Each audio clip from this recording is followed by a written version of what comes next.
Hello and welcome, ladies and gentlemen, to a new episode of Today's Youth. And today we're delighted to be joined here live at the studio by Raneem Sharaf. She's a mechanical engineering graduate of Trinity College. She will tell us about her experience studying abroad and working as the first supervisor in the Middle East in the field of petroleum sites. Hello and thank you very much for joining us. Hi, Raneem. how are you?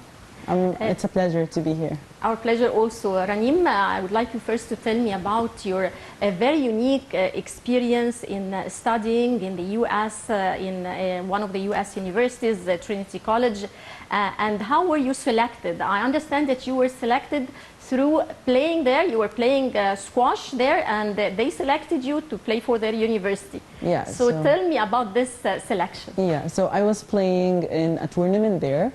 It was like a professional tournament.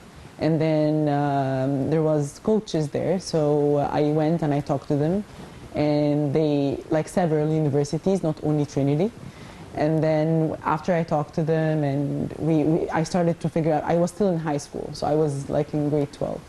And then we started talking about it, and I wanted to study because I wanted to do both, to do mechanical engineering, to study mechanical engineering, and at the same time continue to play squash.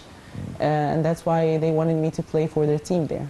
Yeah, well, tell me first about your experience in staying there alone for the first time in your life without your family and during high school years.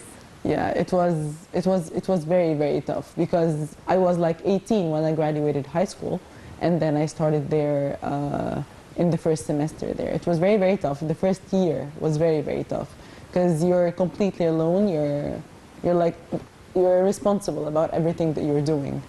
And but I think having a very supportive family and parents, my mom and my dad, they always supported me about like, you're doing great, just keep going. And so yeah, it was a very tough yet very exciting. I would do it again, definitely. I would go and study abroad again. Right. Your mom and dad, they had no problem you going and studying abroad on your own? No, they were very supportive. In the beginning, of course, they were worried, as normal parents. But they saw how good an opportunity it is for me to miss out on it. And so they really supported me, to be honest, through the 4 years studying there. Right. So how did you see the difference in lifestyle, in traditions between living in Egypt and living in the U.S.? It's very, very different, to be honest, because here we're more about like family and like we have a lot of occasions. There in the US, once you are 18 and in college, you leave the house. You started living on your own. And I'm a very family person, and it was very difficult just staying away. The culture difference, of course, the culture of like even how they see people and how you work. But at the same time, the work ethics in the US, it's what made me want to go and study there, because I wanted to do both, and I thought by staying here it would be a little bit difficult.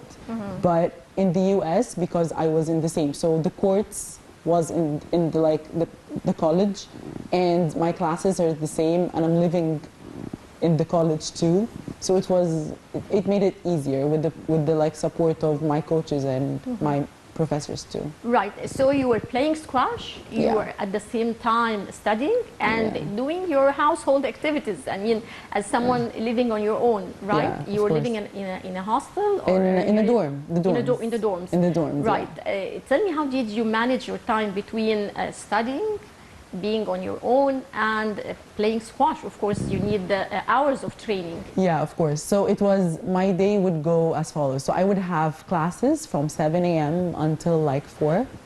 And then I will have practice from like 4:30 until 6. And then I'm gonna go to eat in the like food hall. And then I study. So I stay in the library from like maybe 8 until, so I used to study late because of engineering. So mechanical engineering, it's a pretty tough major. And so I used to study late. So that's, I think, there in Trinity, that's when I learned how to manage my time, because it's very, very important to juggle stuff. Right, and now squash is a key word, I mean, for you in your life. Tell me more about squash. What age did you study? Did you start playing squash? And Did you represent Egypt abroad? I mean, you were playing in tournaments and championships. Yeah, true. So I started playing squash when I was 7 years old. So I'm basically, my family, we are from Alexandria, and then we moved to Cairo when I was 12. And I continued playing squash with, I have actually two younger brothers, they both play squash too. And now actually, the brother of mine, he's 21, he's now in the same Trinity College as I am too. He got an athletic scholarship too. Right. And so, no, without squash, I wouldn't be able, like it's part of my identity. I wouldn't be able to get the scholarship of playing and living 4 years in the US and studying abroad and the whole experience. It changes you as a person. And to be honest, playing a sport like squash, it teaches you resilience, teaches you hard work, teaches you that you can lose days and win in days. And so yeah, these are very tough lessons to learn, and I think playing squash and being a part of the team taught me all that. Right. Well, talking more about squash, and you just said it gives you resilience. Yeah. What would you like to tell parents about the importance of sports in the lives of their kids, in the lives of their children? Yeah, I think playing sport, I would advise all parents to actually make their kids play sports, because playing sport, it shapes you, it shapes your identity. It forms your character. Yes, it forms your character, because when you are like in your teenage years, like it's all what you're thinking about. You study and you play sport and you enter tournaments and you compete and everything. And so it's very important for you to play sports and squash, because it's very good, to be honest. It builds character and everything. Right. Talking also about your experience, you chose a very difficult field. I mean, mechanical engineering, which is not very usual for girls. Yes. And you're working in the site. Yeah. Right? Yeah. You're one of the very few supervisors in the Middle East to be in this field. I mean, working in the petroleum site. Yeah. Tell me, how did this experience at you, and how did you reach that post? I mean, you're a supervisor in one of the petroleum sites in one of the multinational, well-known companies worldwide. Yeah. So you wanted me to talk about how did I start there? Yeah. So I started there as a trainee, actually, in a different department that I was in. And then I started there for 3 months. It was an internship, basically. And then I went to another department, and I was not really passionate about it, because it was more about the electrical engineering. I'm a mechanical engineer. And then I transferred to the department that I am working in right now, and I fell in love with it because I love mechanics. I used to actually solve problems when I was in high school because I love mechanics. And so now my work is related to mechanics, and the equipment that I work with is basically mechanical. And so I started there as an operator. So I went there and I was with the crew, and it's very, very tough because I'm one of the very few females on the well site. So you'll be there among like 70 men, and I would be there with only me and maybe another female. Yeah. But I got a lot of support from the company that I work with, from my mentors, from my parents, to be honest, especially my father. Because he was always very supportive, because he had a petroleum background too. He always supported me to go forward, and of course my mom. I think I wouldn't be in the place that I'm in without them. But then it was very, very tough, very tough. But I think I really wanted to learn. I really wanted to have a hands-on experience, and I wanted to take this field years and learn and do everything. I didn't want to be treated as a female. I wanted to be treated as a part of the crew, and this is what happened. Right, we're going to get back with Raneem Sharaf after the short break, talking more about her experience in petroleum sites.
Welcome back, and once again with Raneem Sharaf. Raneem, you told me that you received an award as one of the first female supervisors in the field of petroleum sites. Tell me more about this award. Yeah, so I recently received an award. It was a global one, and it was because I was one of the first females to be a supervisor or like an operational lead on the field sites in the Middle East. And to be honest, this award meant the world to me because it made me feel appreciated, and it made me feel that all the hard work was really worth it, because I spent 3 years going maybe up to 20 days in the field and not seeing my family and away from my friends and away from the normal, maybe stereotypical female lifestyle after you graduate from college, and like seeing the company that I work with, that it is appreciating how much I put work and how the amount of effort that I've put in the last 3 years was really, I'm really, really grateful for that award. Great. Well, Raneem, what's one of the most important or difficult situations you've been exposed to at the work site as a female on a work site of a petroleum site? You know, like because the oil and gas industry is mainly male dominant, so it's a male dominant industry. Definitely. Like most people, like people that are working there are mainly males. So in the beginning, it was very. They were like, so like, are you actually gonna work in operations? And that was not only from the people that like. It was also from some of my family members. They were like, what are you doing? Why are you working in such a job? It's very tough. It's not the typical female job. Right, definitely. And you stay on site for a month? For up to like, no, up to 20 days. 20 days, yeah.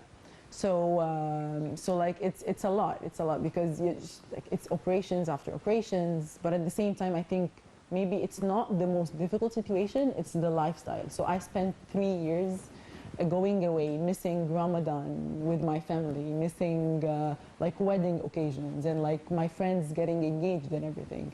So I made a lot of sacrifices in those, and that's I think the most difficult part. And it's not only for a female; it's for both a male and a female. It's difficult for both. It's a very because you work demanding 20 job. days and you stay.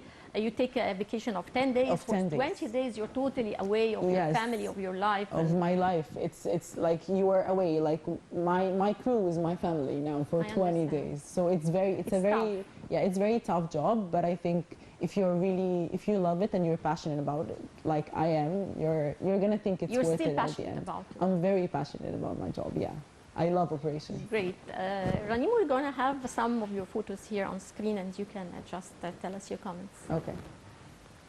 Yeah, so that was my graduation project.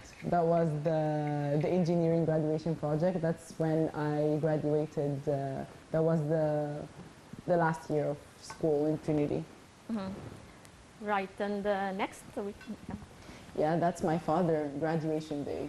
I just received my degree, and I was just hugging him after I received it. It was an amazing day, to be honest. I was happy that I made them proud, my parents. Mm-hmm. That was also on graduation day. It was amazing because in Trinity there's a lot of nationalities, and so there is a flag of your country, of all of the countries or all of the students representing. And so this was, yeah, so I went to the Egyptian flag and I took a photo there. Mm-hmm. Next. Yeah. This was my senior day. It was so the last home match that I played for my school or my college. Mm-hmm. And the two girls next to me are my friends, and we were seniors. So it was my last home match in Trinity College. Mm-hmm. This is also two of my very, very close friends. They're actually, so we have a Pakistani and a French woman. So we had a lot, we had like It was a great chance, of course, to meet people from different cultures. It was, because we had a very international team. We had up to like 12 nationalities. So we had like Salvadorian, like Latin America, we had French, here there is Pakistan, India, So we had a lot of like Other nationalities international, dealing with, yeah. and it made me learn a lot because it made me learn how to accept people's differences. Great. Yeah, that's my father too. Graduation day. This is my team. So we played there, despite squash being an individual sport, we played as a team. It consisted of 9 players. And this is my coach next to me and my psychological advisor. This is my team too. And this is when we won a tournament in the US. We were NASCAR champions, and we won it for 4 years.